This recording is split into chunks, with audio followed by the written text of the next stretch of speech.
Welcome sa Durs 2.0. Fresh at nagbabagang happenings ba ang hanap mo? Mga padabarkads man yan o mga trending topics? Pwes, sagutin natin yan. Kaya naman isubscribe nyo na ang ating channel para sa mga nagbabagang balita everyday. Welcome back again sa ating YouTube channel mga kadabarkads, and for today's video, ang pag-uusapan natin ay tungkol sa mga importanteng kaganapan sa loob at sa labas ng Itbulaga.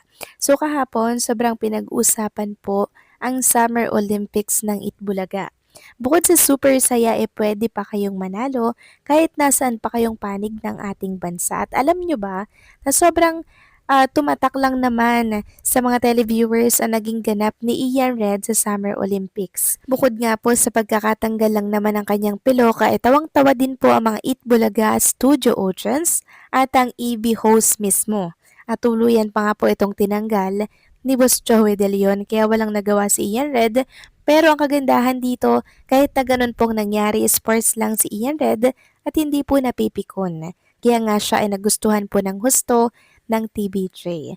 Masayang kasama at palaban sa kabaliwan. Siya talaga yung perfect sa entertainment industry. At alam niyo ba mga kadabarkads, pumalo na po ng 8.2 million views ang Summer Olympics ng Itbulaga kahapon. Talaga namang nag-viral at pinag-uusapan ito sa mundo ng social media, kaya congratulations sa TVJ Production sa panibago na naman po nilang paandar na kinagigiliwan ngayon ng mga Dabarkads. At para naman po sa mga nagtatanong kung inilista daw po ang sugod bahay mga kapatid, hindi po dahil kahapon hindi pa tapos ang Itbulaga, nag-alisa na po ang mga viewers sa pag-aakalang wala nang sugod bahay.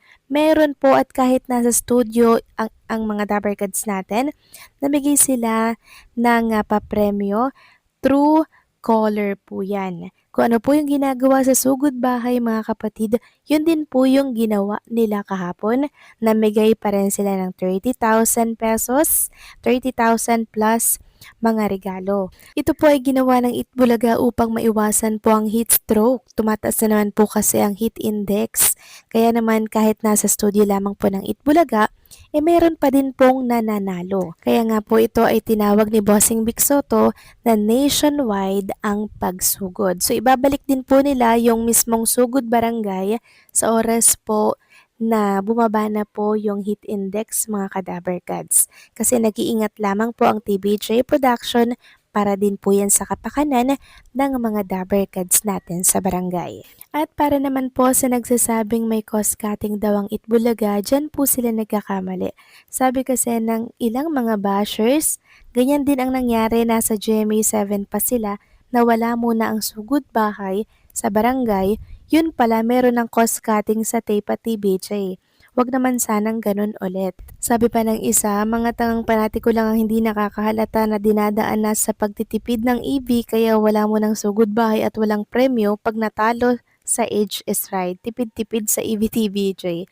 Sabi pa ng isa, bad sign yan, wala nang sugod bahay sa barangay. Through phone call na lang. Kakausapin ni Vic Soto, may cost cutting na naman sa Itbulaga. Sa nakikita ko naman mga kadabarkads, wala naman pong cost cutting kasi kung ano po yung papremyo na ibinibigay po sa sugod bahay, ganun din po ang binibigay sa studio po ng Itbulaga. True caller nga lang yon, pero at least meron pa rin pong nananalo at wala pong nagbago. Siyempre, ang iniisip lang po talaga ng TVJ Production ay yung kapakanan nga po ng mga Dabarkads natin na pumipila po sa init ng araw. Sabi nga ng isang Dabarkads natin, hindi lang naman mga staff at artists ang kailangan nilang ingatan, yung mga Dabarkads sa barangay lalo na.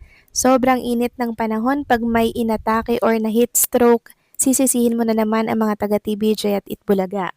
Nag-iingat lang sila, masama ba yun? Tapos, kakasuhan ang mga production dahil may kapabayaan pag may nangyaring masama. Halata talaga na bashers lang. So, ayan po mga kadabarkads, sa walang cost cutting, walang pagtitipid, pag-iingat lamang ang ginagawa ng TVJ Production. Samantalang, bago nga po sumabak ang mga singing queens natin ngayong araw po ng Sabado, sa second single nila na ilalabas, nagkaroon po sila ng rehearsal kahapon para po dito. Nakaka-happy lang na after po ng ilang linggo, nating pananabik sa mga penguins natin na makitang magkakasama. Eto na po sila at muli pong magpapasaya sa Eat Bulaga stage. Samantalang next topic naman, pag-usapan naman natin ang tungkol dito sa dalawang kambal po na naging anak ng Aldab sa Kalia serye. Nakakatuwa lang na nagkaroon sila ng picture ni Maine Mendoza together. Sayang no, wala po si Alden Richards mga Kadaberkads, pero kahapon pinakita po ito sa monitor ng TVJ Production. Doon pa lang, masaya na po tayo. Samantalang next topic naman, pag-usapan naman natin ang tungkol dito sa pagkakancel lang naman po ng schedule nitong si Roel Carreño for the concert po ng KDRC dito po sa Orani, Bataan. So magaganap sana ito ay by April 19, 2026. Makasama niya sana si Baron Carl, Jerome, Nas Poblete, and syempre itong si Franz Joseph Bincoy. Pero kinansel daw po due to management concern and decision. Sabi nga dito, reminders po, very sad, hindi na po kasama si Bunso Roel Carreño sa concert due to management, hindi na masaya. Matulog na lang po tayo. At paalala nga para sa lahat ng manunood sa Sunday sa KDRAC, pakibasa daw po ang paliwanag ng pamunuan ng KDRAC, 4 na lang po ang magpe-perform, hindi po makakasama si Bunso, inaasahan po ang inyong pag-unawa. So ano po ang explanation? Sabi dito, due to production and management concerns on his side, Roel Carreño will no longer be part of KDRAC at night dinner concert lineup on April 19, 2026 here at KDR Adventure Camp. Tickets may be used for the next concert where he will perform.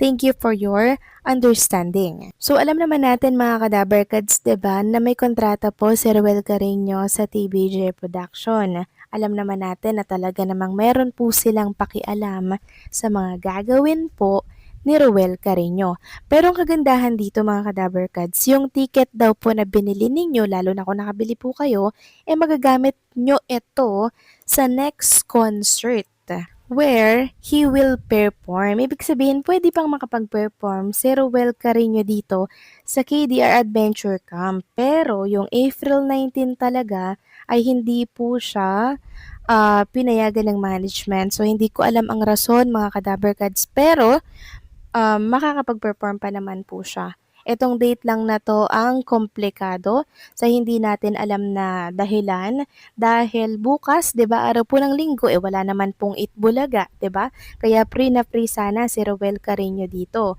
Maluwag po ang kanyang schedule.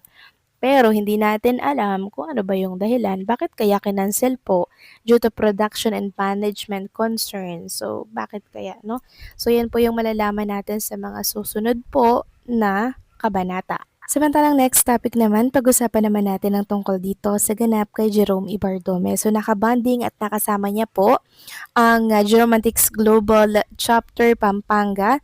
Dito po yan sa Nicdao Resort. Kasama po itong si Pabarati.